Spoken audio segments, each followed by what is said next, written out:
ვალერი ლოხიშვილი, ილიას უნივერსიტეტის დოქტორანტი, მოწვეული ლექტორი, მთარგმნელი ფილოსოფიის მიმართულებით. ჩემი მოხსენების თემა არის ჟუისანსის იდეოლოგიური ფუნქცია ჟიჟეკთან, თუმცა რამდენიმე შენიშვნას გავაკეთებდი მანამდე.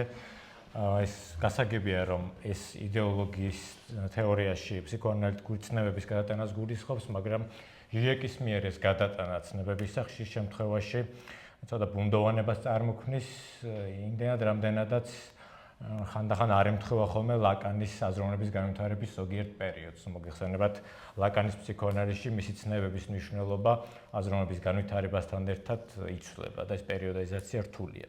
და ეს ფართო კონტექსტ შეიძლება ითქვას ინტერპრეტაციის დიდ სივრცეს უხსნის ჟიჟეკს და ამრიგად, როდესაც გამოვიყენებ მე ლაკანის ცნებებს მოხსენების ფარგლებში, უფრო ჟიჟეკის ინტერპრეტაციით იქნება ეს.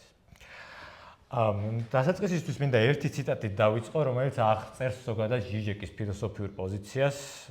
ეს არის ჟიჟეკის წიგნიდან შელინგის შესახებ. ალბათ დროა თავი დავანებოთ წესრიგის ჩამომშრელი და ძირგამომთხრელი გზებისა და საშუალებების მიმართ ძველ მემარცხენე აკვიატებას და საწინააღმდეგო შეკითხვაზე ვფოკუსირდეთ. იმაზე, რასაც ერნსტ ლაკლაუსს კვალდაკვალ შეგვიძლია წესრიგის დაწესება ვუწოდოთ. არა ის თუ როგორ შეგვიძლია ჩამოშალოთ არსებული წესრიგი, არამედ პირველად როგორ აღმოცენდება წესრიგი უწესრიგობიდან, რომელმა არაკონსისტენტურობებმა და გაყოფებმა დართო ნება წესრიგის ნაგებობას, რომ საკუთარი თავისთვის მიეღწია. ჟიჟეკის პოზიცია ეს არის, ასე ვთქვათ, ანალიტიკოსის პოზიცია, რომელიც ცდილობს ფსიქოანალიტიკური პერსპექტივიდან გააანალიზოს იდეოლოგია და არა ესეთი კლასიკური მემარცხენე მარქსისტული პოზიცია, რომელიც ცდილობს გარდაქმნას. ზოგადად თუ კი იდეოლოგიაზე ვისაუბრებთ, ჟიჟეკმა იდეოლოგიის თეორიაში, ასე ვთქვათ, თეორეტიზება დაიწყო 1999 წელს, ფაქტობრივად მისი პირველი ცნობილი ტექსტით, რომელსაც ქვია იდეოლოგიის ამაღლებული ობიექტი.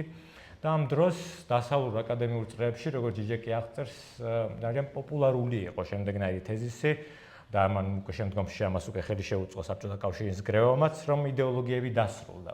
იდეოლოგიები აღარ არსებობს, ადამიანებს იდეოლოგიების აღარ სჯერათ და ჩვენ შევდივართ პოსტიდეოლოგიურ სამყაროში.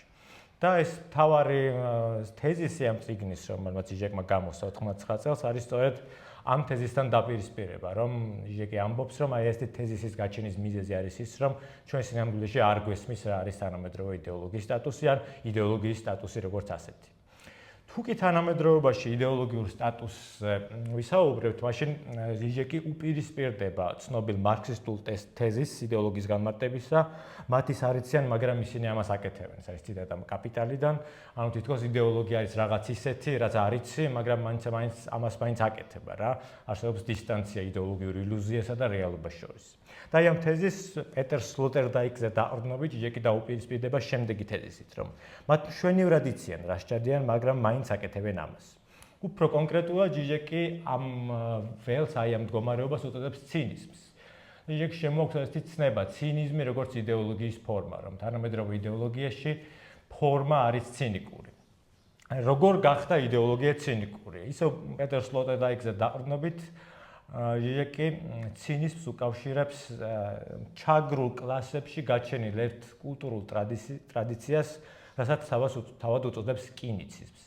კინიციზმი ეს არის დაბალი ფენების მიერ შესრულებული ერთგვარი პროცედურა, რომელიც გულისხმობს ჰეგემონიური ჩაგრული იდეოლოგიის რეპრეზენტანტების დაცინვას და მასხრად აგდებას ესეთ ცინიკური ფორმით. აი კლასიკური კინიკური პროცედურა, რომ მაგალითად რომელიმე იდეოლოგიური თეზისის მიღმა, მაგალითად იმის მიღმა, რომ არსებობს რაღაც ეკონომიკური თავისუფლება, გამოავლინო ექსპლუატაციის კონკრეტული ფორმა ირონიის მეშვეობით. ან იმ თეზისის მიღმა, რომ პარტია ხალხის ინტერესებს ემსახურება, დასცინო, მასხრა დაიგდო და გამოავლინო ამ პოზიციის აბსურდულობა.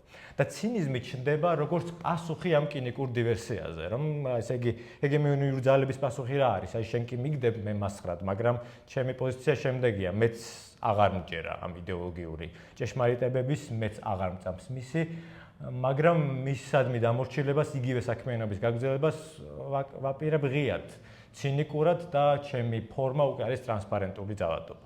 უნდა ითქვას, რომ ასეთი იდეოლოგიური მდგომარეობის გაჩენას დასავლურ კულტურაში აქვს ფაქტობრივად საკმაოდ სერიოზული ფესვები და ეს მოდის თავად განმანათლებლობის პროექტიდან. ამაზე ვუქცევთ ჟიჟეკი, კონკრეტულად ჟიჟეკი გულისხმობს კანტს და მის ერთ მცირე მოცულობის წერილს პასუხი შეკითხვაზე რა არის განმანათლებლობა, სადაც კანტი საუბრობს განმანათლებლობაზე, რა თქმა უნდა ის ამბობს, რომ განათლება ის არის გამოსვლა უმციფრობიდან, მაქსიმალური კრიტიკული დისტანციის გაჩენა ადამიანისთვის, რომელმაც რაციონალურად უნდა გააანალიზოს ყველა ფენომენი და არაფერი არ მიიღოს დოგმატურად, მაგრამ მეორე ნაწილში აი ამ წერილის კანტი ერთმანეთისგან გაყოფს გონების კერძო და გონების საჯარო გამოყენებას. აი გონების საჯარო გამოყენება არის სწორედ ეს კრიტიკული მომენტი, როდესაც შენ არაფერს იღებ დოგმატურად და კრიტიკულად აანალიზებ.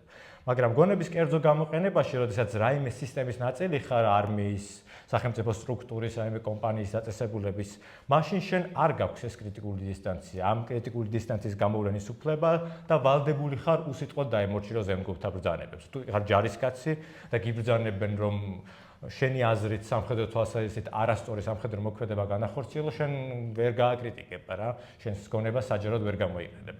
უსიტყვოდ უნდა დაემორჩილო როგორც სისტემის ნაწილი ზემდგომთა მითითებებს. და აი ჟიჟეკი ამბობს, რომ აი ეს თავად განმანათლებლობის გულში წარმოქმნილი პარადოქსია, რამაც შემდეგ იდეოლოგია მიიყვანა ცინიზმამდე, რომ ესე იგი კანტის პოზიცია რა არის, შენს განმხოლოვებაში, შენს სუბიექტურობაში, რაზეც კიდე იმაზე იფიქრე, რაც კიდე ის გააკრიტიკე, შეინარჩუნე ყველაფრის მიმართ რაციონალური დისტანცია, მაგრამ შენ როგორც სუბიექტი განსხვავებული მნიშვნელობით, როგორც სისტემის ნაწილი, ვალდებული ხარ დაემორჩილო ზემდგომთა მითითებებს ამ სისტემას როგორც ასეთს. მაშინ ჩდება კითხვა, თუ კი ეს ასეა, მაშინ ჟიჟეკი რატომ უპირისპირდება იმ თეზისს, რომ თანამედროვეობა პოსტიდეოლოგიურია? თუ კი ადამიანებს აღარ სჭირათ იდეოლოგიური ჭეშმარიტებებებს, თუ კი თავად იდეოლოგთა მიმართებაც ცინიკურია, მაშინ რატომ უპირისპირდება ლაკანი იმ თეზისს, რომ ჩვენ პოსტიდეოლოგიურ სამყაროში ვცხოვრობთ და აი აქ შემოდის სწორედ ფსიქოანალიზის საჭიროება. კერძოდ ჟიჟეკი ამბობს, რომ ჩვენ ეს იმიტომ გგონია ცინიკურობა, იმიტომ მივიჩნიეთ პოსტიდეოლოგიურობად, რომ ჩვენი იდეოლოგიის გაგება იყო არასწორი. და იდეოლოგია არ არის უბრალოდ ნარატივი, რაიმე შინაარსი, რომლის არ დაჯერების შემთხვევაში იდეოლოგიური ფორმაც ქრება. უფრო კონკრეტულად, ჟიჟეკი იდეოლოგიას ადარებს ფანტაზიას ფსიქოანალიტიკური გაგებით. ლაკანთან ჟიჟეკის ინტერპრეტაციით ფანტაზია ეს არის ზოგადი ჩარჩო, ეს არ არის უბრალოდ რაღაც წარმოსახვა, რომელიც არის რაღაც ადვილად განკარვებადი, ქრება და ისევ ჩდება, არამედ ეს არის ზოგადი ჩარჩო, რომელიც აკონსტიტუირებს სურვილს. ფანტაზია ასტრუქტურირებს იმას თუ როგორ ვისურვოთ. მაგრამ ძალმისვეული ფუნქცია ფანტაზიისა ჟიჟეკის ინტერპრეტაციით არის ჩვენი დაცვა ჟუისანსისგან.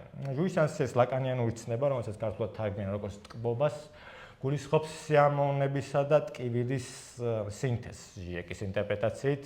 უფრო მეტად ეს არის ტრანსგრესიული სიამოვნება, რა ეს არის ისეთი სიამოვნება, რომელიც სიამოვნების პრინციპით შეუძლებელია არსებობდეს. ეს გადაჭარბება სიამოვნების პრინციპით, რაც ტკივილის გამოუწევია და ამრიგად ჟუისანსი აღნიშნავს შეუძლებლობას. აი ჟიჟეკს მოყავს ესეთი გამარტივებული მაგალითი ფსიქოანალიტიკური ფანტაზიის, ეს ოიდიპალური სცენარი და ინცესტის აკრძალვა. ინცესტი ისედაც შეუძლებელია. ეს არის ისეთი სიამოვნება, რომელიც სიამოვნების პრინციპს ცდება, ეს არის ჟუისანსი. მაგრამ ეს აკრძალვა, ინცესტის აკრძალვა, როგორც ფუნდამენტური ფანტაზია, აჩენს იმის ილუზიას, რომ ინცესტი აკრძალულია აკრძალვის გამო, ანუ ინცესტი შეუძლებელია აკრძალვის გამო და არა თავისთავად. და ეს ჟიჟეკის ინტერპრეტაციით არის ტრამპული. ანუ ფანტაზია გვიცავს აი ამ ჟუისანსის, აი ამ პარადოქსული სიამოვნების ტრამპული შემოჭრისკენ. მაგრამ მეორე მხრივ ფანტაზიის ფუნქცია არის ჩვენი გარკვეული ბმაც ჟუისანსთან. ერთი მხრივ ის გვიცავს მისგან, მაგრამ მეორე მხრივ აკონსტიტუირებს ჩვენს ბმას აი ამ ჟუისანსთან. ანუ მას აქვს ეს სტრუქტურული როლიცა რა, ის ასე ვთქვათ გვასწავლის რა იყოს ჩვენი ჟუისანსი. აი წარმოვიდგინოთ, რომ იდეოლოგიაც არის სოციალურ ველზე ფუნქციონირებს ზუსტად ისე, როგორც ფანტაზია ფსიქოანალიზში და ჟიჟეკს აქვს ასეთი ცნება იდეოლოგიური ფანტაზია. ფანტაზია როგორც იდეოლოგია და იდეოლოგიური ფანტაზია. და პოლიტიკას აი ესე განმარტავს მაგალითად ჟიჟეკი, რომ ჩვენი პოლიტიკა სულ უფრო და უფრო პირდაპირ არის ტკბობის პოლიტიკა. თუ როგორ გავუძღვეთ, ვაკონტროლოთ და ვარეგულირებთ ტკბობა. ანუ იდეოლოგიაც არის ისეთი ჩარჩო, რომელიც არეგულირებს აი ამ ჩვენს ჟუისანსს და ტკბობას. აი მაგალითად როგორ ჟიჟექს მოყავს ნაციონალ-სოციალისტური იდეოლოგიის მაგალითი, ნაციზმის მაგალითი, როგორც ძალიან ესეთი ქრესტომათიული შემთხვევა იდეოლოგიური ფანტაზიისა, რა არის ნაციონალ-სოციალიზმში ფუნდამენტური იდეოლოგიური ფანტაზია. ეს არის გერმანული საზოგადოების, ანუ არიული რასის ფუნდამენტური ჰომოგენურობა. რომ მას, რა თქმა უნდა, ნაცისტები იმას არ ამბობდნენ, რომ ყველა ერთნაირია, მაგრამ ჰეტეროგენიული ელემენტებიც კი რაღაცნაირად ერთ ჰარმონიულ მთელში არიან გაერთიანებული, სადაც შიდა ანტაგონიზმი არ არსებობს. და ეს შეესაბამება ლაკანის ტრიადიდან სიმბოლურ განზომილებას. ეს არის სიმბოლური განზომილება და ნაციონალ-სოციალიზმში ეს განასახიერებს ფუნდამენტურ იდეოლოგიურ ფანტაზიას. მაგრამ ასეთი ჰომოგენური და ჰარმონიული საზოგადოების განხორციელება შეუძლებელია. მათ შორის მის შიგნით არსებობს ანტაგონიზმი, უმეტესად რა თქმა უნდა ეს არის სოციალური ანტაგონიზმი, ახლა გვახსოვს რომ ჟიჟეკი მემარცხენე ავტორია, მაინც ის უთითებს გადაულახავი სოციალური ანტაგონიზმი, რომელიც ერთგვარი ბლოკირება ამ საზოგადოებისა, შინაგანი მუხრუჭი, რომელიც მას ხელს უშლის და არ აძლევს საშუალებას, რომ საკუთარ სრულ თვითიდენტობას მიაღწიოს. და ეს იდეოლოგიური ფანტაზია სწორედ აი ამ შეუძლებლობის არ გაცნობიერების საშუალებას გვაძლევს. ესე იგი, ამ ფუნდამენტური იდეოლოგიური ფანტაზიაში ანტაგონიზმი განიდევნება სიმბოლურიდან და შემდეგ ბრუნდება უკვე რეალურში, როგორც ებრაელის პარანოიდული კონსტრუქცია. სხვა სიტყვებით, საზოგადოება ვერ ხორციელდება, ის შეუძლებელია, როგორც ასეთი და ებრაელი არის ამისი ნიშანი, სიმპტომი. დახრილი ხაზით სიმპტომი არა, ამორჩნებას აერთიანებს ამ შემთხვევაში ჟიჟეკი. ამრიგად ხო ეს ერთი მომენტი, ეს ის მომენტი თუ რომელი, ესე იგი, ჟუისანსის ტრამვული შემოჭრისგან დაცვის მომენტი იდეოლოგიის, მაგრამ იდეოლოგიას ასევე აქვს მეორე მომენტი, ისევე როგორც ფანტაზიას ფსიქოანალიზში, იდეოლოგიური ფანტაზიას აქვს მეორე მომენტი, ეს არის ჩვენი წვდომა ჟუისანსთან, ხო? ის ერთი მხრივ გვიცავს მისი ტრამვული შემოჭრისგან, მაგრამ მეორე მხრივ მან უნდა კონსტიტუირება გაუკეთოს ჩვენს წვდომას მასთან და აი ამ კონტექსტში ჟიჟეკს მოყავს ისევ ფაშიზმის მაგალითი და ფაშისტური თვითაღკვეთა და ეს თავგანწირვის სული. აი ამ კონტექსტში ჟიჟეკი შემოატრიალებს ცნობილ მაკიაველურ მაქსიმას მიზანი ამართლებს საშუალებებს, რომ ფაშიზმი უხამსია იმდენად, რამდენადაც მასში მიზანი კი არ ამართლებს საშუალებებს, არამედ თავად მიზნები არის საშუალებებისთვის, რომ ფაშიზმში სასწორზე დგას არა იდეოლოგიური შინაარსები, არამედ იდეოლოგიური ფორმა. ანუ სიმძიმის ცენტრი გადადის საშუალებებზე და არა მიზანზე. და იმიტომ ხდება ეს, მაგრამ ეს შებრუნება, ეს ამოტრიალება მიზნების და საშუალებების, რა თქმა უნდა, დაფარული უნდა დარჩეს, იმიტომ რომ მაშინ გამოვლინდებოდა, რომ ფაშიზმი მხოლოდ საკუთარ იდეოლოგიურ ფორმას, ანუ ფაქტობრივად არაფერს ემსახურება, რაც არის ლაკანიანური ჟუისანსის განმარტება. და აი ხა დასასრულისთვის მინდა ერთი ციტატით დავასრულო, რომელიც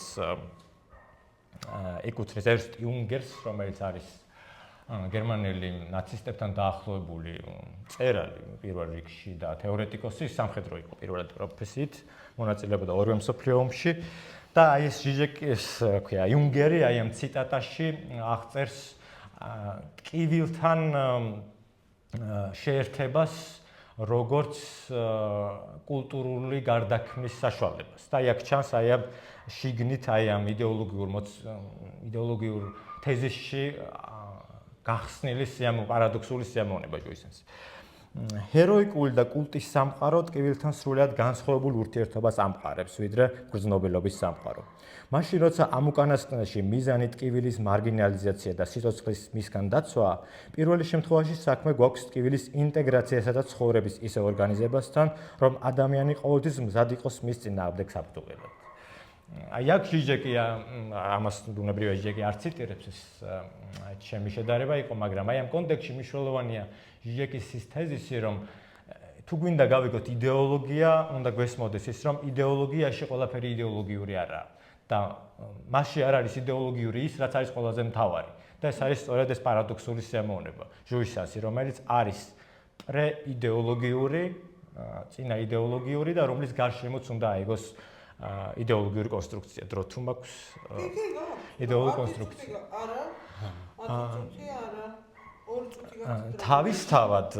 თავისთავად აი ეს თეზისი, თუნდაც ეს იუნგერის ტკივილთან ინტეგრაციის თეზისი კიდევ ერთხელ ამყარებს იმ თეორიას, რომ ლაკანის ეს ცნება, ჟუისანსის ცნება გენეალოგიურად კავშირშია ფროიდის სიკვდილისგან ტოლვასთან, თანატოსთან. ესაც რაღაც პარადოქსული შინაგანი იძულება არა, რომელიც ბიოლოგიურისა და ფსიქიკური ზღვარზეა. და იმდენად რამდენადაც აი ეს სიკვდილისკენ ტოლვაც არ არის ბოლომდე ფსიქიკური და არის შემოჭრილი ფსიქიკურში, ანუ ნახევრად ბიოლოგიურია, შეგვიძლია ვთქვათ, რომ ამდენად იდეოლოგიის თეორიაში ჯუისანსიც არის ის ელემენტი, რომელიც არ არის იდეოლოგიური. და არის პრეიდეოლოგიური დასმული, ესე იგი ჩამოყალიბებული მანამდე და ამრიგად სწორ იდეოლოგიის გასაგებად მთავარი არის გავიგოთ ის, რომ იდეოლოგიის ცენტრში დგას პრეიდეოლოგიური მომენტი. ეს არის ის. აი ამით დავამთავრებ. მგონი დროშიც. თავისუფლად ჩაერთეთ კითხვები. თქვენ და მე მარინა. რადგან ფსიქოანალიზის ჩარჩოში მე მაინტერესებს იდეოლოგიური ფანტაზია თუ შეგვიძლია განხილოთ არა ინდივიდის, არამედ ჯგუფის დაცვის მექანიზმად, რადგან დავჭირე რაღაც დამცველობითი როლიც. კალამი ხوار გეკრჩა. ბატონო. კი, ძანეთ. მინდა დავწერო ჟიჟეკის მიერ ფანტაზიის განმარტება. მე როგორც ჩავწერე ზოგადი ჩარჩო აკონსტრუირებს სულს სწორედ.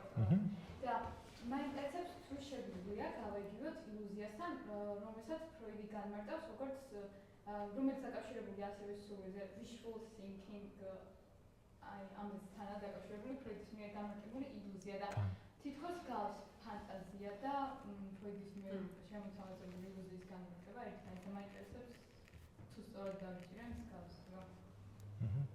ეხლა ხო? არა, ეს თქვენი კითხვებია. მადლობა. მადლობა. მე ძალიან მაინტერესა აი მან რომ ჟიჟეკისთვის ცინიზმი ეს არის იდეოლოგია და არა ბიოლოგიის არარსებობა. მე როდესაც თანამედროვე რუსეთზე ვფიქრობ, ყოველთვის მახსენდება ძველი ანეკდოტი. კაცი ამბობს, რომ ახალგაზრდობაში მახსოვს რომ გოგოებს დავსდებდი, მაგრამ აღარ მახსოვს რისთვის.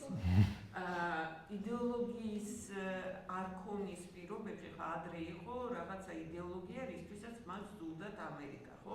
ეს იდეოლოგია აღარ არის, მაგრამ ამერიკა მაინც ზუდ და პრინციპში მთელი მორჩილება, რომელიც გამოიმუშავა პუტინმა რუსულ საზოგადოებაში, ემყარება ცინიზმს. იმიტომ რომ ესე იგი მიზანმიმართულად საზოგადოებაში აჩენენ განცდას, რომ ამერიკაში ესე იგი ზანგებს ნეგრов ლინჩუют და ყველგან ერთი და იგივეა, ისინიც ცუდები არიან და ჩვენც ცუდები ვართ, მაგრამ ნუ ისინიც ცუდები არიან და გამოცავალი არ არსებობს. თქვენ შეგიძლიათ თქვათ ფსიქოანალიტიკურად, თქვათ აი ამ ტერმინოლოგიაში განვიხილოთ თუნდაც აი რუსეთის შეჭრა უკრაინაში, როგორც აი ამ ეს ცინიზმი გამოდის, რომ არის იდეოლოგია, ხო? ფორმა. ხო, რაღაცა მე მიპასუხებ, ხო, მაგრამ განსხვავებით იმისგან, რაც მე მეგონა, რომ რუსეთში იდეოლოგია არ არის, მაგრამ არის ცინიზმი, ჟიჟეკით გამოდის, რომ ეს იდეოლოგია და მაშინ მე მაინტერესებს აი ამის ვერბალიზაცია, ესე ვთქვათ, აი ამ ტერმინებში. მადლობა. შემდეგი. გაქვთ კითხვა? კეთი არის კითხვა? არა, მაქვს უბრალოდ ძალიან მომეწონა ის დალაგება, როგორაც ეს წარმოადგენთ არც ველოდი რაღაც თავიდან ისე დაიწყების მინდა და მე აქვს რამდენიმე შეკითხვა. თქვენ ამბობთ ფანტაზია თუ ფანტაზმები? ამაზეც მინდოდა, მაგრამ ვერ ჩავატიე და კი ბატონო, ფანტაზია თუ ფანტაზმი ეს მეორე ტექნიკური კითხვაა. ინცესტის აკრძალვა, ინცესტი როგორც აკრძალვის ფორმა, როგორც არის ხო, ინცესტი არ ხდება მხოლოდ აკრძალვა, ინცესტის არსებობა არ არის მხოლოდ აკრძალვა, ამას ევოლუციური ფსიქოლოგები ამბობენ, რომ ეს არ არის მხოლოდ აკრძალვის გამო და პირდაპირ ძალაუფლებასთან კავშირში. მაინტერესებს თქვენ ეს ფიქრობთ ამაზე. ხო და რაც შეეხება ჟიუსიანს აბსოლუტურად გეთანხმებით, რომ ეს შეუძლებელს ნიშნავს რეალურად. მაგრამ სიკვდილისაგან ტოლვასთან მიმართებაში სწორი იქნება, რომ სიკვდილის ტოლვის ერთგვარ რეპრეზენტაციად განვიხილოთ, თუ ეს ასია, მაშინ შეიძლება რომ ცოტა მეტი ვიქრათ ამის შესახებ. მადლობთ. მე კითხვა მაქვს ჯერ. აი დასკვნა ვერ გავიგე ცოტა რომ ამიხსნათ, იქნებ ესე იგი რა არის ეს იდეოლოგიურამდელი ჟუისანსი და რაღაც მაგაში ხედავთ გამოსავალს, ანუ რომ რაღაც ესე იგი დაუბრუნდეთ რაღაც ბუნებრივ იდეოლოგიურამდელი ჟუისანსის ნაკადებს და დავახციოთ თავი ბოროტ იდეოლოგიურ ფაშიზმს. კარგით, მადლობა. მადლობა. თუ გინდათ პასტა, მაშინ ეს სხვა საუბარი. არა. არა. დამოვიწყდა. არა. არა, აღარ მწირდება. ბანანა ვახტანგ გთხოვს. წარადგინეთ საკუთარი თავი. კარგით. ვახტანგ გომელაური, ილიას უნივერსიტეტის დოქტორანტი, ფსიქოანალიტიკური ფსიქოთერაპევტი. დღეს წარვადგენ პრეზენტაციას სახელწოდებით ფსიქოანალიზის ბრძოლა ბავშვის უფლებებისთვის აშშ-სა და საფრანგეთში. შეიძლება ითქვას, რომ ფსიქოანალიზმა ყველაზე მნიშვნელოვანი ბრძოლა ბავშვის უფლებებისთვის აშშ-ში მასსა და ბავშვსა და დედას შორის ურთიერთობებში განახორციელა. ეს იყო პირველ რიგში ბრძოლა ფსიქოლოგიური ძალადობის, ემოციური უგულებელყოფის და манипуляციის წინააღმდეგ, რომელიც დანახულ იქნა როგორც ბავშვში ფსიქოპათოლოგიის გამომწვევი. ლეო კენერმა 1953 წელს აღნიშნა, რომ აუტისტი ბავშვის დედა არის ემოციურად დისტანცირებული. ფრიდა ფრომ რაიხმანმა 1958 წელს გამოაქვეყნა სტატია, სადაც იგი საუბრობს შიზოფრენიის გამომწვევ დედაზე, schizophrenia for mother, რომელიც ემოციური უარყოფით იწვევს ფსიქოზს ბავშვში. ბრუნო ბეტელჰაიმი 1967 წელს წერს აუტიზმის გამომწვევ მაცივარ დედაზე თავის ნაშრომში ცარიელი ციხესიმაგრე. ფსიქოანალიტიკურ თემში ეს ფართოდ გავრცელებული შეხედულებები იყო. ფსიქოანალიტიკოსები მუშაობდნენ ამ თეორიული გაგების გათვალისწინებით არა მხოლოდ აუტიზმის და ფსიქოზური პრობლემების მქონე ბავშვებთან, არამედ ზოგადად. ბავშვის და ოჯახის ფსიქოთერაპიის კლინიკები Child Guidance Clinics ფედერალური მთავრობის მხარდაჭერის შედეგად ძალიან გამრავლდა 50-იან და 60-იან წლების ამერიკაში. ისინი ფსიქოანალიზის ზეგავლენის ქვეშ მოიქცნენ, შესაბამისად ბავშვის სიმპტომებში კლინიკოსები ხედავდნენ გარემოს პრობლემური ასპექტების ანარეკლს ქვეცნობიერის გზით. ეკოფსიქოლოგიური მოდელი იყო ყველაზე გავრცელებული და იგი აქცენტს აკეთებდა ეგოს განვითარებაზე, გაძლიერებაზე და ჯანსაღი ეგო-თავდაცვითი პროცესების ჩამოყალიბებაზე ბავშვში. ამ წლებში ანა ფროიდი და მისი მიმდევრები ცდილობდნენ, რომ შეეტანათ ეს მიდგომა ბავშვთა კლინიკებში და სკოლებში. მათ არ უნდოდათ, რომ ეს გამხდარიყო მშობლისთვის ყველაფრის დაბრალება, არამედ მშობელთან ერთად ბავშვის გაძლიერებაზე ემუშავათ. თუმცა ეს აღმოჩნდა შეუძლებელი. თერაპია, რომელიც ეყრდნობა ფსიქოდინამიკურ თეორიას, ძალაუნებურად მიუთითებს სიმპტომების გარე მიზეზებზე და თავარი გარე მიზეზი მისთვის აღმოჩნდა მშობელი.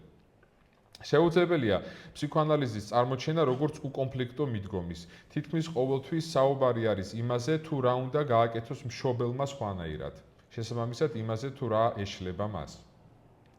მე მიმაჩნია, რომ ოჯახში და საზოგადოებაში არსებული პრობლემებისთვის სინათლის მოფენა იყო ის თავარი მიზეზი, რამაც გამოიწვია უკურეაქცია ფსიქოანალიზის წინააღმდეგ აშშ-ში და მისი დაღმასვლა.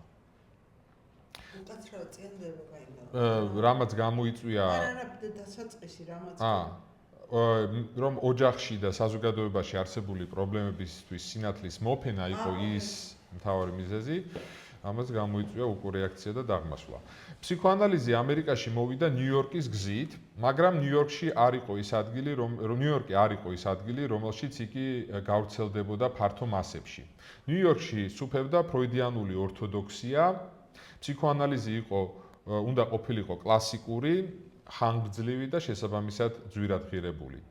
თუ ნიუ-იორკი არის ფსიქოანალიზის თეორიული განვითარების ცენტრი, შეიძლება ითქვას, რომ შიკაგო და შუაგული შტატები უნდა გამხდარიყვნენ მისი პრაქტიკაში განხორციელების სივრცე. ფსიქოანალიზი აღმოჩნდა არა მხოლოდ დედის, არამედ მთლიანად საზოგადოების კრიტიკის წყარო. შინაგანი კონფლიქტები, სოციალური პროცესები, ტრაუმები, უთანასწორობა ყველაფერი იყო კავშირში ადამიანის ფსიქიკურ ჯანმრთელობასთან. ფსიქოანალიზი ძალაუნებურად ახდენდა ცხოვრების ყველა სფეროს პოლიტიზაციას.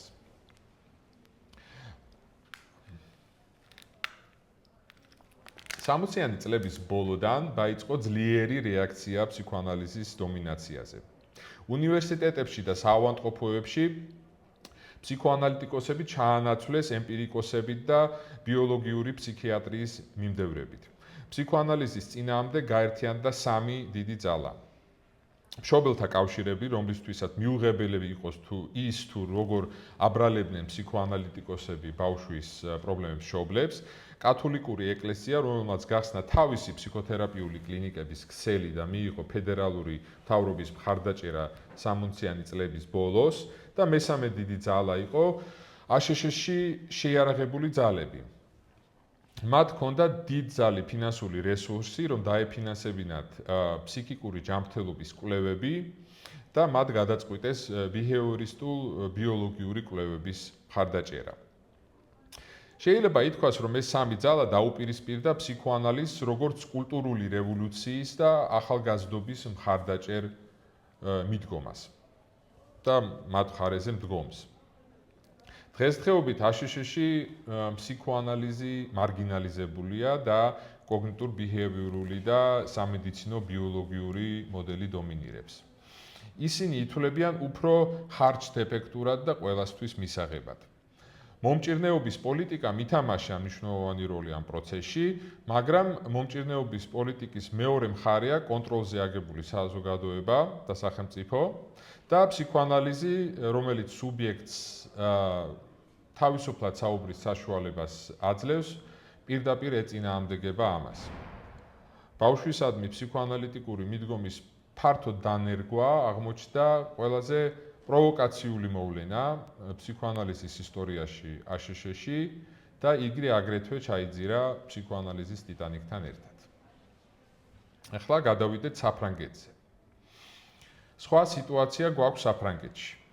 შეიძლება ითქვას, რომ როდესაც დაიწყო ფსიქოანალიზის დაღმასვლა ამ აშშ-ში, დაიწყო მისი აღმასვლა საფრანგეთში და ეს არ არის შემთხვევითი, იმიტომ რომ ორივე დაკავშირებული არის კულტურულ რევოლუციასთან.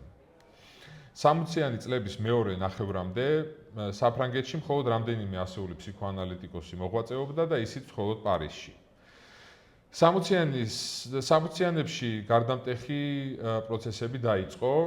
ჟაკ ლაკანმა მოახდინა თავისი ფსიქოანალიტიკური თეორიის პოპულარიზაცია. 1966 წელს გამოვიდა მისი წიგნის სახელწოდებით წერილები და 10,000-ობით ეგზემპლარი გაიყიდა. ფსიქოანალიტიკური თეორია და პრაქტიკა უკვე ისწავლებოდა სხვადასხვა სასწავლებელში, ლაკანი და ფრანსუაზ დოლტო საუბრობდნენ რადიოთი და ტელევიზორით პოპულარულ თემებზე.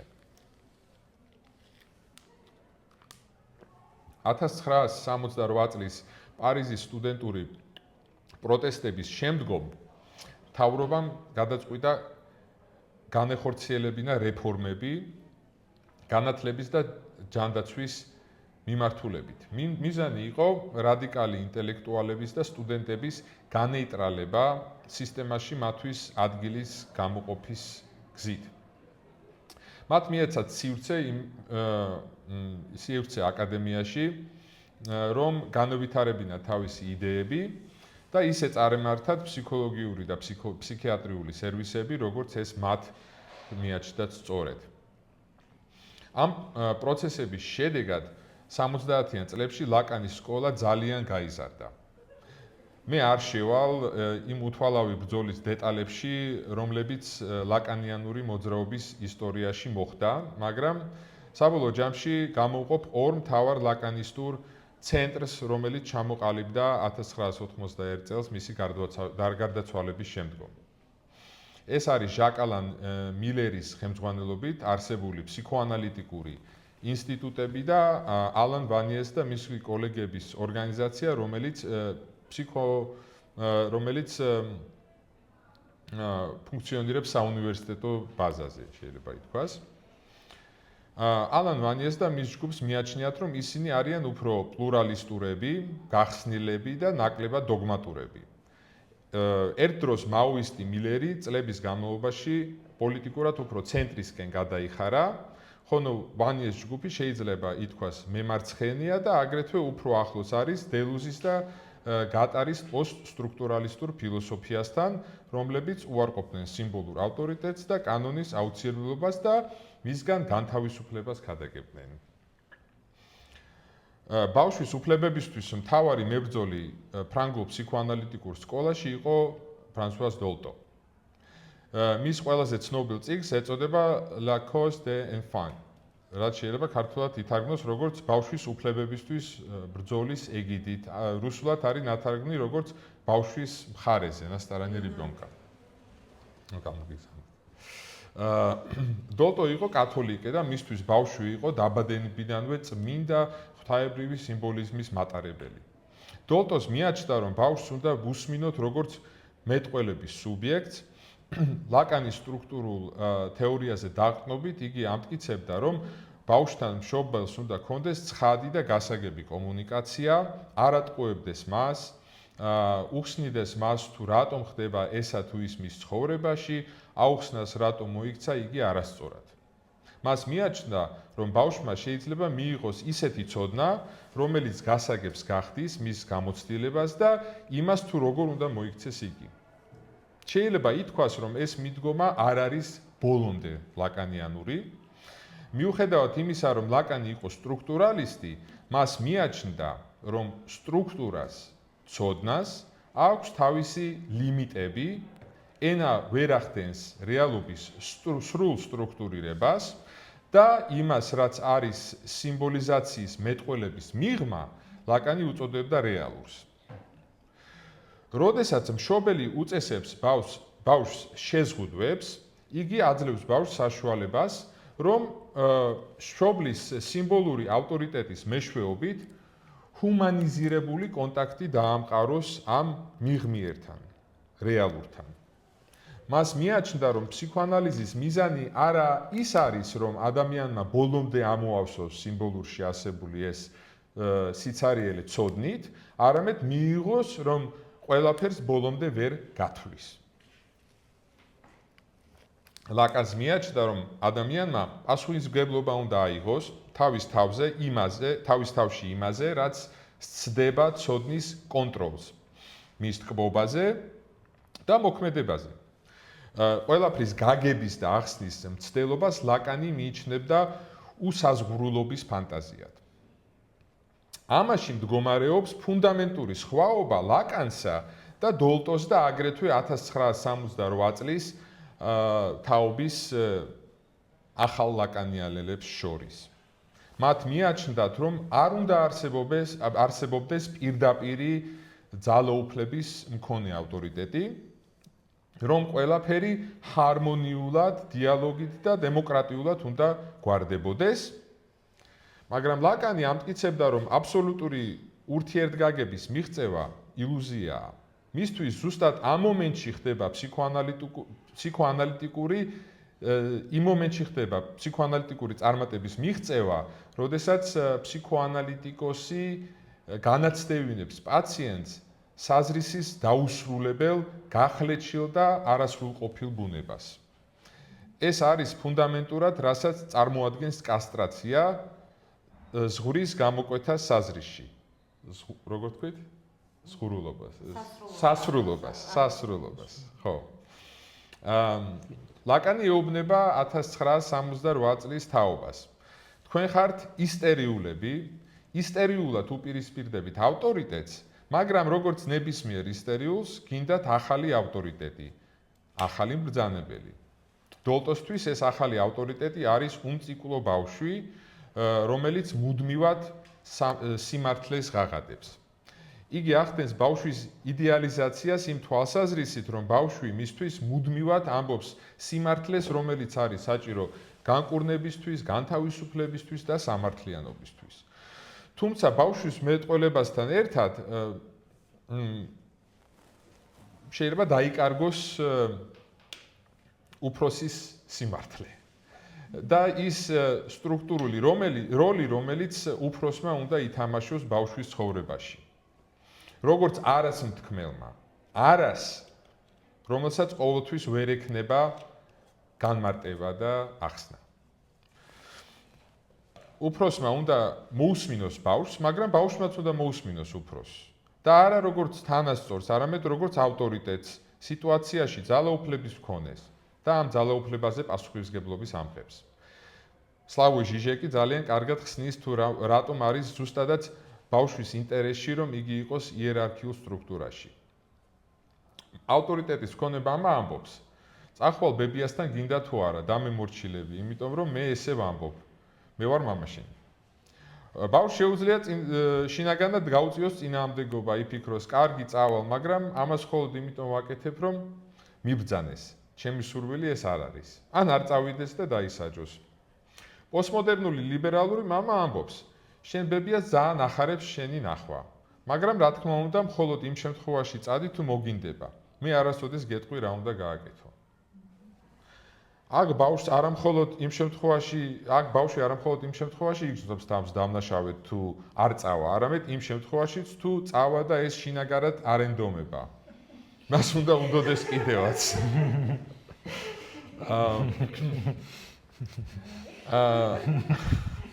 ლაკანი მსგავსი თანასწორობის და არჩევანის ილუზიას უწოდებს უნივერსიტეტის დისკურსს, ანუ პერვერსიას.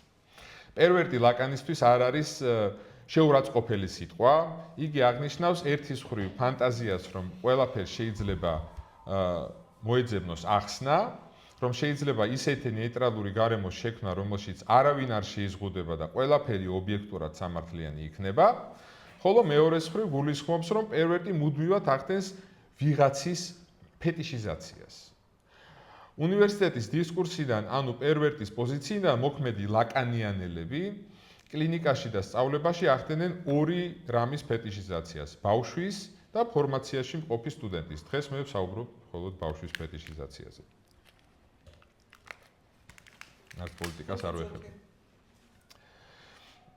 ბავშვის ფეტიშიზაცია საშუალებას აძლევს დოლტოს არ გაუსწოროს თვალი ძალაუფლების საკითხს.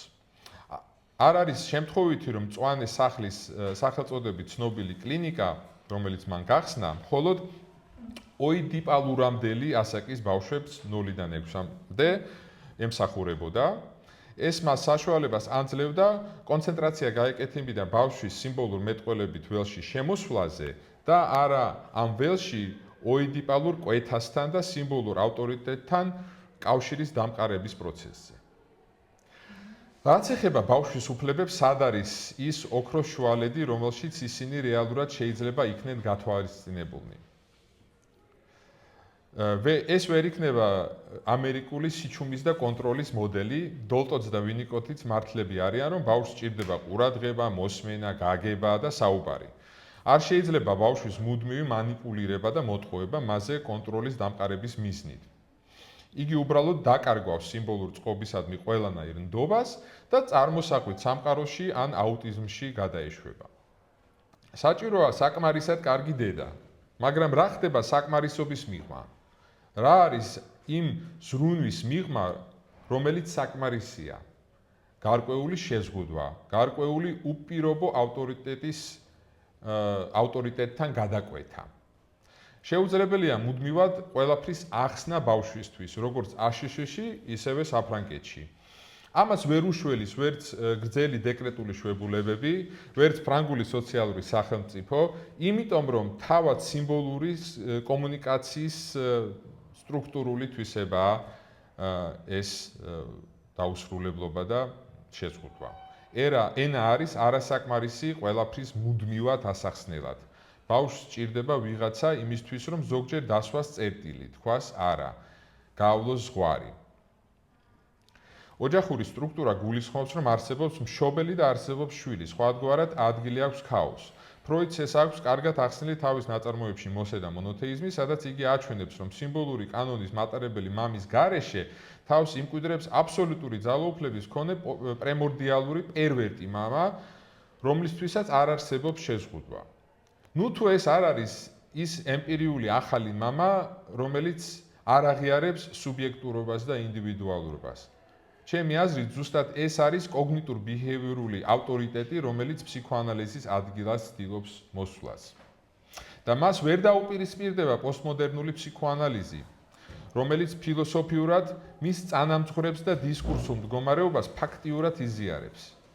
საჭიროა ფსიქოანალიტიკური სტრუქტურა და ორგანიზაცია, რომელშიც ლიდერები იღებენ პასუხისმგებლობას საკუთარ პოზიციაზე, თავიანთ ძალაუფლებაზე, ძალაზე. ჩემი აზრით, ოჯახთან და ბავშვთან სწორი ფსიქოანალიტიკური მუშაობის რეალიზება რეალურად ჯერ არ მომხდარა. ჩემი აზრით, ფსიქოანალიზის ჭეშმარიტი ბრძოლა ბავშვის უფლებებისთვის ჯერ კიდევ წინ არის, მაგრამ მას ვერ გაუძღვებიან ისეთი ორგანიზაციის მქონე მიმდინარეობები, რომლებიც მხოლოდ დედასთან ურთიერთობენ. ვერ გაუძღვებიან უნივერსიტეტს ამოფარებული ორგანიზაციები, რომლებიც თავიანთ ძალაუფლებაზე არ იღებენ პირდაპირ პასუხისმგებლობას. ლაკანი ამბობდა, რომ ადამიანი თვითონ ახდენს საკუთარი თავის ავტორიზაციას ფსიქოანალიტიკოსად. ხოლო დღეს ფსიქოანალიზმა, როგორც ესეთმა, უნდა გაიხსენოს, რომ მან რაღაცა იცის და თავიდან და თვითონ მოახდინოს თავისი თავის ავტორიზაცია. მან უნდა აჩვენოს თავისი ძალა, თავიდან დაიმკვიდროს ადგილი საზოგადოებაში. მხოლოდ მაშინ დაეხმარება იგი ბავშვს. მადლობა. მადლობა, კითხვები. მე მექნება. ხოთ? ბოდიში. მაჯერ ავტორია. ბოდიში. კი. მე მაინტერესებს რას ნიშნავს საკმარისად კარგი დედა. ანუ რა კრიტერიუმი განსაზღვრა და ასევე მაინც რადგან შევხვდებით შევეხეთ, მაქვს ესეთი კითხვა, რადგან დღეს სოციალური მედიის მეშვეობით ძალიან გავრცელებულია ნებისმიერ პლატფორმაზე, მაგალითად წყალში წყვილის დამრიგებული ვიდეოები, ინფორმაცია მშობლების მაგალითად შეგვიძლია იყო, ან ბავშვი არ დაწყავდა ასე შემდეგ და მსგავს სახის ინფორმაცია და მაინტერესებს ეს არის თუ არა, ასე ვთქვათ, შფოთვის მომტანი მშობლისთვის, ან მომავალი მშობლისთვის, კონკრეტულად კი ნევროტულ შფოთვაზე მაქვს საუბარი, ანუ რა ეშლება მშობლს, აი ეს კითხვა და რა შეიძლება შემშალოს, არის თუ არა ნევროტული შფოთვის გამომწვევი მშობლისთვის და მომავალ ხოთ. კიდევ ხო რა გქონდათ? მე 1968 წლის მოვლენებზე მექნება, თუ სწორად გავიგე, თქვით რომ აი ამ მოვლენებმა ფსიქოანალიზის ისტორიაში შეიტანა ცვლილებები და სიმძიმის ცენტრი ამერიკიდან საფრანგეთზე გადაიტანა, თუ სწორად. ანუ ამერიკაში რა გავლენა მოახდინა ამ მოვლენებმა ამერიკაზე და რატომ მოხდა რომ ამერიკაზეც ასეთი გავლენა მოახდინა და არა მხოლოდ ევროპაზე. ხო, მე ცნობილი შეკითხვა გამიჩნდა. თავისთავად ეს მომეწონა, ესე იგი არ არის იმისათვის, რომ ყველაფერი იყოს ახსნილი, მაგრამ ახსნის რეჟიმში უნდა იყოს და უნდა აუცილებლად არსებობს ვიღაცა, ვინც სიტყვის ესე უნდა იყოს. ხო, და აქედან გამომდინარე რაღაცა სირთულეები, თუ ეს ასე არ არის. რაღაცა ეს ბებიის მაგალითი დაგივა. და უცებ გამიშთა ესეთი აზრი, რომ შეიძლება იყოს რამე განსხვავება აი ამ პოზიციონირებაში გოგონების და ბიჭების თანხმობაში და ეს უკვე აქეთ პირველ ფაზაზეც გამოდის. ეს გამიშთა ესე, იმიტომ რომ რაღაცა ძალიან ცხოვრებისეული ამბების და კეისების წარმოგიდგათ. ხო. თუ გიფიქრე, ამიტომ მე უნდა ხო გავიგე და ამიტომ ვიფიქრობ, რომ მე შეიძლება. კარგი, ხო, მე ჩავინიშნე. კი. ისე რადგან ვისახო, ძალიან მართლა მაინტერესებს, იმიტომ რომ მე წამოყრებით როგორც ფანტაზიაზე და არა ფანტასიაზე. და ეს იამაგე, ეს რაღაცა რაც მოგვაწოდეთ და მომეწონა. და მართლა ნუ სწორედ გავაკეთეთ თუ თქვენ ფანტაზიისკენ, ანუ ფანტაზია. ფანტაზია არის, კი, და ახსნი რატომ წარმოიქმნება ეს. ასეც უნდა იყოს. არც მე არ ვიცი.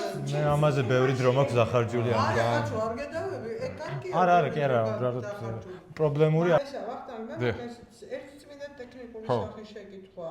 ჩვენი სახში, რა ვიცი, მე რომ მივედი, რამდენიმე ხა ადამიანი ნახეთ, მომის ამდენად პრინციპალური საფუძველი ვერ იქნება და ესე იგი შეცვალეს ეს დასაწყისში იყო ესე? ხო.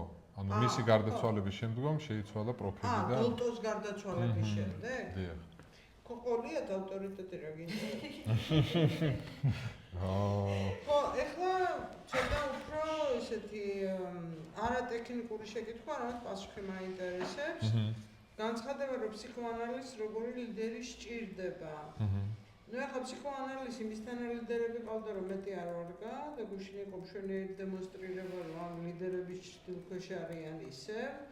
თუმცა მიუხედავად იმისა, რომ განიცადა, როგორ ვთქვა, ცნებებმა განიცადა როგორც ჰუმანიზაცია, ასევე რაფინირებული გახდა, უფრო დაზუსტებული გახდა და ის რასაც ამბობთ, რომ ენის გარეშე რაც დარჩა, რომელსაც ბოლომდე ვერასოდეს ვერ იტყვი და ის კიდე იმას კიდე უნდა მოარგო რაღაცა ეს არის. ეს არ ძალაუფლებას აიღებს. აი ეს მაინტერესებს, როგორ წარმოგიდგენია ეს ახალი ფსიქოანალიზი, ახალი ლიდერი ფსიქოანალიზისათვის სოციალური სამართლიანობის კონტექსტში, იმიტომ რომ მას ხვდება დიდი ჯგუფი და ვერ ასიზავს ეს ლიდერი, არავინ არ იცის. და პასუხისმგებლობა მიწერია აი აქ. მე მგონი შენ ერთი ცენტრალური საკითხი დააყენე, რომელსაც ზუსტად მოყვა ანა ფროიდისა და მელანი კლაინის ძირითადი დებატები ბრიტანულ სკოლაში, იმიტომ რომ მელანი კლაინი თვლიდა, რომ ახლა ეს პედაგოგიური აღზრდა განათლება არ არის ანა ფროიდი, რასაც აკეთებსო ფსიქოანალიზის საქმე და ამიტომ მაინტერესებს, როგორ ჩავშოთ ფსიქოანალიტიკური განვითარების ან კიდევ ბავშვის სოციალიზაციის გზაზე პასუხისმგებლობა, რომელიც მას უწევს როგორც მოსtildeმა იყოს პერვერტი ჩვილიდან ზრდასრულ ადამიანამდე. თუ შეიძლება. კარგით, დიდი მადლობა. ხო, პირველი კითხვა იყო თქვენი, ესე იგი ფანტაზიაზე დაცვაზე სოციალური ჯგუფის, ხო? ხო, დაცვის მექანიზმი არის სოციალური ჯგუფის დაცვის მექანიზმიც არის იდეოლოგიური ფანტაზია, იმდენად რამდენადაც აი ეს იდეოლოგიური კონსისტენციის შენარჩუნება შეიძლება ზღვის საზოგადოებას როგორც ასეთს. აი ამ წარმოსახვით იდენტიფიკაცია სუბიექტებს შორის და თუ ამას გულისხმობთ დაცვაში, ეს ასეა. მაგრამ ნუ თუ კი ადამიან ინდივიდს ავიღებთ, ეს არის აი ამ ჟუისანსისგან, არა, საზოგადოების განხორციელების შეუძლებლობის გააზრებისგან დაცვა. ამ თვალსაზრისით. ამრიგად ფანტაზია არ არის იდენტური ილუზიისა, ეს არის საერთოდ იდეოლოგიური ფანტაზიის ავიღებთ საზოგადოების იმანენტური მდგენელი. მის გარეშე საზოგადოება არ არსებობს. ანუ ეს არის მაკონსტრუირებელი საზოგადოების. ხო, აქ იყო თქვენ რუსეთზე და ცინიზმზე, პირადი მოსაზრება მკითხეთ ალბათ. აი ეს ძალიან კავშირშია მგონი ჟიჟეკის თეორია ესთან, იმიტომ რომ ჟიჟეკი ხშირად აღნიშნავს, რომ ფაშისტების, ნაციონალ-სოციალისტების თავარი უპირატესობა იყო სწორედ ის, რაც მათ კონკურენტებს ეგონათ თავარი სისუსტე და ეს იყო სრული უსაზრისობა. და ეს ტექსტში აქვს, რომ აი თუ თარგმნე, რომ მუსოლინის კითხავენ, რომ რა არის თქვენი პროგრამა და მისი პასუხი არის არაფერი, ჩვენი პროგრამა არის ის, რომ ჩვენ იტალიის მართვა გსურს და ეს თითქოს ეს სიცარიელე მიჩნეული იყო სისუსტედ, მაგრამ თავარი სიძლიერე სწორედ არის ეს, რომ ფაშიზმი აი ამ სიცარიელის მანიფესტირებას ახდენს და აფირმაციასაც კი და მგონი თანამედროვე რუსეთის შემთხვევაშიც ესაა. რატომ ვესხვით თავს უკრაინას? გაუგებარია ხე გეოპოლიტიკური ლოგიკით, ხო, ჩვენ სხვა სკოლებიც ხომ არის ამ პოლიტიკის და გეოპოლიტიკური ლოგიკით ეს არ არის გასაკვირი ბოლომდე. მაგრამ ეს უსაზრისობა არის ის, რაც იდეოლოგიურ კონსისტენციას უზრუნველყოფს. რაც შეეხება ფანტაზმას და ფანტაზიას, ხო, მე ამას თარგმნის ეტაპზეც მე ამაზე ბევრი მაქვს ნაფიქრი. საბოლოო ჯამში ჩემი დასკვნა არის ის, რომ ჟიჟეკი ამ მორცნებას იყენებს სინონიმებად. და უმეტესად იყენებს ფანტაზიას და ამიტომ ტექსტშიც ფანტაზიად მაქვს თარგმნილი და აქაც ფანტაზია. ლაკანთან შეიძლება სხვადასხვა ეტაპზე სხვადასხვანაირად იყოს. მე იმიტომ რომ სურვილის კონსტრუირება ფანტაზია არ არის. აი უფრო მეტად აი მაინც ახლა ჩემს პირად დაკვირვებას გაგიზიარებდით, ფანტაზმას ჟიჟეკი იყენებს უფრო ვიწრო კონტექსტში. ეხლა მაგალითს მოყვანა გამიჭირდება. არა უშუალოდ გავიგე რაც ის არის და რა. ანუ რაღაცაა თითქოს ფანტაზმა არის ფანტაზიის შემადგენელი, ასე აკონსტრუირებით. ასე. ხო, იყო ტკბობაზე და თანატოსზე კითხვა, ხო, ეს უმეტესად ჟიჟეკის ინტერპრეტაცია, ჟიჟეკი როდესაც საუბრობს ჟუისანსზე პარალელურ კონტექსტში საუბრობს თანატოსზე, თუმცა კი ჟიჟეკიც რაღაცნაირად აბსტრაჰირდება აი ამ ფროიდის ბიოლოგიზმისგან და აი ამ თანატოსაც ბოლომდე ფსიქიკურ ფენომენად მიიჩნევს და ამრიგად რაღაცნაირად თანატოსი ესგან ტოვა რაღაცნაირად ჟიჟეკისთვის პირდაპირ კავშირშია ტკბობასთან. ჟიჟეკს ესე პირადად მახსოვს ციტატის ფორმით, რომ ჟუისანსი არის ესე იგი ხიდი სიკვდილისკენ. აქვს ასეთი. და დაბრუნება იდეოლოგიამდელზე, ხო მე აი მოხსენების დასაწყისშიც ამიტომ თქვი ეს რომ ხო მე ჩემი პოზიციაც და თავად ჟიჟეკის პოზიციაც არ არის ის ვინც უნდა მოგცეს გამოსავლები. ხო, გამოსავლები რა ვაკეთოთ ამ კითხვაზე პასუხი, ხო? ჩემი ინტერპრეტაციითაც ჟიჟეკის პოზიცია არის ანალიტიკოსის პოზიცია. აი თუ კი ავიღებთ ჟიჟეკის პერსპექტივიდან აი ამ იდეოლოგიური ფანტაზიის გადალახვას, ხო, ეს იქნებოდა მარტივი პროცედურა, რომ დავინახოთ ანტაგონიზმი, იდეოლოგიური კონსტრუქციის მიღმა დავინახოთ ანტაგონიზმი. მაგრამ თავად ჟიჟეკი მიუხედავად ამისა იდეოლოგიის სრულ გაქრობაზე მაინც არ საუბრობს, იმდენად რამდენადაც ძველი იდეოლოგიის ადგილას ახალი თავარი აღნიშნელის ინტერვენციის შედეგად წარმოიქმნება ყოველთვის ახალი იდეოლოგია. ეხლა ეს ჩემი პირადი აზრია ხა. მე შეიძლება არ დამეთანხმოთ და ეს უნდა იყოს კავშირში ჟილ დელოზის კონცეფციასთან, ესე იგი საზოგადოების თუ კონსისტენტური ველის ზოგადად დეტერიტორიალიზაციასა და რეტერიტორიალიზაციასთან.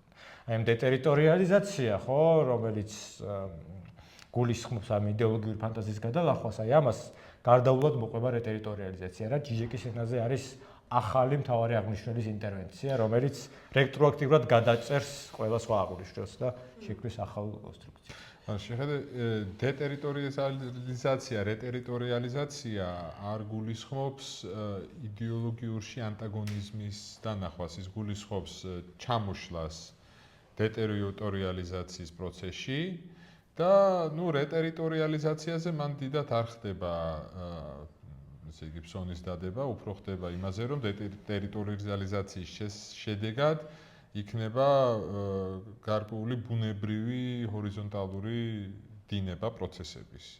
რომელსაც აუცილებლად უნდა მოყვეს ეს ერთმანეთთან კავშირში ყოფილი. რაღაცა ტერიტორიალიზაცია. ჟიჟეკთან მგონია, რომ ჟიჟეკთან კიდევ უფრო ექსპლიციტურია ეს, იმიტომ რომ ჟიჟეკი მუდმივად ილუზია ექსპლიციტური. არა, ჟიჟეკი უფრო ექსპლიციტურია ამ საკითხში, იმიტომ რომ ჟიჟეკი ყოველთვის საუბრობს ამაზე, რომ აი ძველი მასტერს, ასე იგი, თავარი აღნიშნელის განადგურებას უნდა მოხდეს ახლის შექმნა, რომელმაც შემდეგ რეტროაქტიურად უნდა გადაწეროს მთელი სიმბოლური ველი. ხო, ჩემი ეს პირადი პოზიცია ასეთი. დაამთავრე წინადადება, იმიტომ რომ 10 წუთი ამასაც უნდა დავუწყოთ ასწავლისათვის. არა, თუ თქვენ არა, მეც მაინტერესებს, მაგრამ მე გავაგრძელოთ. თქვენ შეგიძლიათ ბატონო გააგრძელოთ ცნებდება. კარგი, სად ვიყავით? კითხებით. რა არის საკმარისად კარგი დედა, ხო? საკმარისად კარგი დედა არის დედა, რომელიც საშუალებას აძლევს ბავშვს, რომ აი ზუსტად შეიკრას ეს იდეოლოგია, ანუ მოხდეს ტერიტორიალიზაცია, ანუ ბავშვმა დაინახოს სად არის, დაინახოს ამ ტერიტორიაზე საკუთარი თავი თუ ისე ობიექტურ ურთიერთობაში ვართ, მე ობიექტი, ანუ საკუთარი თავი როგორც ობიექტი დაინახოს და მე გაიშინაგნოს, ესე იგი, ეს ტერიტორიანა თავის თავზე წარმოდგენა, როგორც აი რაღაც ამ ტერიტორიაში ჯდარ სუბიექტზე. და თუ არ არის გარკვეული დონის, ესე იგი, გარემო, ემპათიით და ზრუნვით და გამსჭვალული და ამ სიმბოლურის ესე მიწოდება არ ხდება, რომ უსაფრთხოდ განიცადოს ეს პროცესი შედარებით. შემდგომში უკვე რეაქცია ამ სიმბოლურისადმი. შეიძლება დავამატო. ტერმინი შემოტანილია დონალდ ვინიკოტის მიერ, რომელიც გულისხმობს ესეთ რაღაცას, ადამიანურ ტერმინებზე, გარკვეული რაღაცა არის. საკმარისად კარგი დედა არის ის დედა, რომელიც ბავშვის განვითარების გზაზე, ანუ ასაკობრივ განვითარების გზაზე, ზუსტად მიყვება მის ემოციურ სურვილებს, მოთხოვნებს და იმას პასუხობს და ბავშვის ზრდასთან ერთად, ანუ სრული სიმბიოზიდან, ბავშვის ზრდასთან ერთად აფართოებს ბავშვისათვის ავტონომიურობის არეალს და ფაქტობრივად ბავშვს ეძლევა უფრო მეტი თავისუფალი აქტივაციის საშუალება.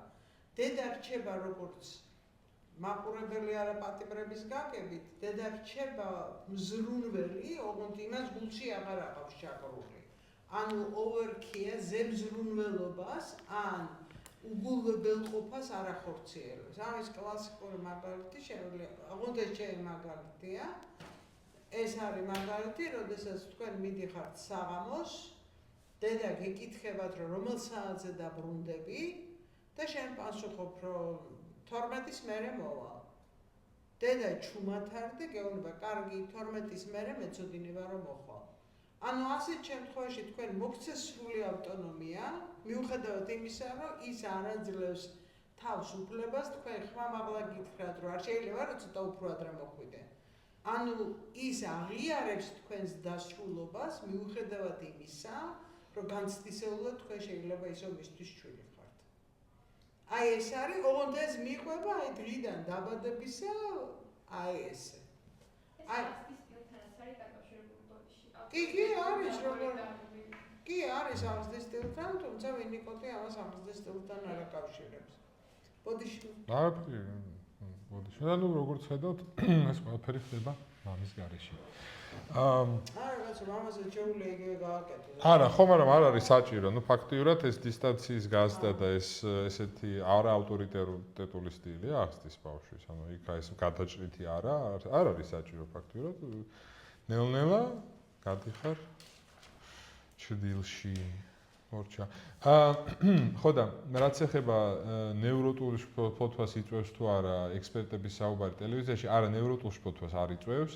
მე მიმაჩნია რომ ლაკანისტურად ჩვენ შეგვიძლია ვთქვათ რომ აი ეს ექსპერტების საუბარი როგორ უნდა იყოს, ეს არის პარანოიდული შფოთვის გამომწვევი, იმიტომ რომ მათი გაშინაგნება და რეპრესირება არ ხდება როგორც ნევროტული შემთხვევაში, ანუ ისინი არიან ფაქტიურად დედის მდევნელი პირები, რომლებმაც მასზე უკეთ იციან და ესე იგი ამ ეკრანიდან მას დევნიან, ესე იგი მან ზუსტად არ იცის რა მომენტში გამოჩნდებიან და კიდევ რას ეტყვიან რომ არასწორად ქნა და ესე იგი ეს არის ესე იგი აი საფრთხეში მოკლედ რომ ტელევიზორს ჩართავს და რაღაცა აღმოჩნდება ესე იგი უარგისი.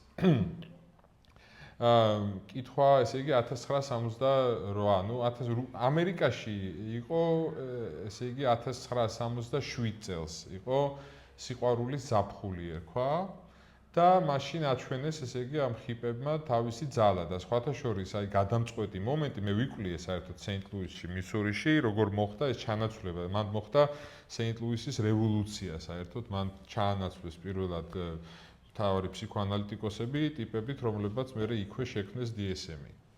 და ეს მოხდა, ესე იგი, შემოდგომაზე 67 წლის. ანუ როგორც კი ზაფხული დამთავრდა და ამ მარკუზეთი შეარაღებულმა ხალხმა იქ მოაწყო, არ ვიცი, რაღაც ორგია. შემდგომში, ესე იგი, ყველა უკვე მიხვდა, რომ ესე იგი, აქ სასწრაფოდ უნდა მოვაშოროთ ფსიქოანალიტიკოსები ყველა პოზიციიდან. 68 წლის პარიზის მოვლენების დროს ამ თეყველმა ფსიქოანალიტიკოსმა ხელი მოაწერა 100 კაცმა განცხადებას სტუდენტების ხარდაჭერის ქუჩაში გავიდნენ. ანუ აშკარა იყო ყველგან რომ ესე იგი კულტურული რევოლუცია და ფსიქოანალიტიკოსები იყვნენ გადამტვრობ ხერს კიდევაც ხო კულტურული რევოლუცია ცვლილება ცხოვრების ყოველდღიურობაში ხო ეს არის ზუსტად ის პოლიტიზაცია ურთიერთობების სექსუალობის და ამ შემდეგ რასაც ფსიქოანალიზი შვება ანტირელიგიური ტრადიციონალიზმი და ამ შემდეგ ანუ ეს მადლობა აშკარა გახდა ну გოგოების და ბიჭების აღზრდაში განსხვავებას მე ერთის დაველაპარაკები როგორი ესე იგი ლიდერები თქვენი კითხვა ესე იგი გუშინდელ პროცესებთან და რას გულისხმობ მე როდესაც ვამბობ რომ საჭიროა ლიდერები ან ლიდერი ან საერთოდ ლიდერშიპი რომელიც იღებს პასუხისმგებლობას ძალაუფლებაზე ხო ამ მომენტისთვის ჩვენ კარგად ხედავთ აი გუშინ მე და თქვენ ვიყავით რა ხდება ანუ გვაყავს ესე იგი ორგანიზაციები რომლებიც აპირებენ რომ აპელირება გააკეთონ, ესე იგი, საზღვარგარეთელ ავტორიტეტზე. ანუ ფაქტიურად ჩვენ თუ ნებისმიერ ესე იგი რაღაცა მიმართვა ესე იგი პრეტენზია მაგალითად კონფლიქტი ძალაუფლებასთან, თუნდაც რომ ავიღოთ, შეიძლება გადამისამართებული იყოს, ესე იგი, აბსოლუტურ ავტორიტეტზე, რომელიც მათ უკან არის და რომელიც მათ ავტორიზაციას ახდენს საზღვარგარეთიდან.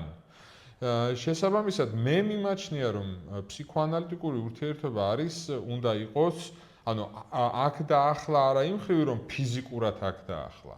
არამედ დინამიურად, ესე იგი, ის ადამიანები, ვინც არიან ჩართულები, ესე იგი, ორგანიზაციულ პროცესში, კომუნიკაციაში, მათ შორის უნდა ხდებოდეს ძალაუფლებრივი ურთიერთობის გააზრება და გაცნობიერება და გაცხადება.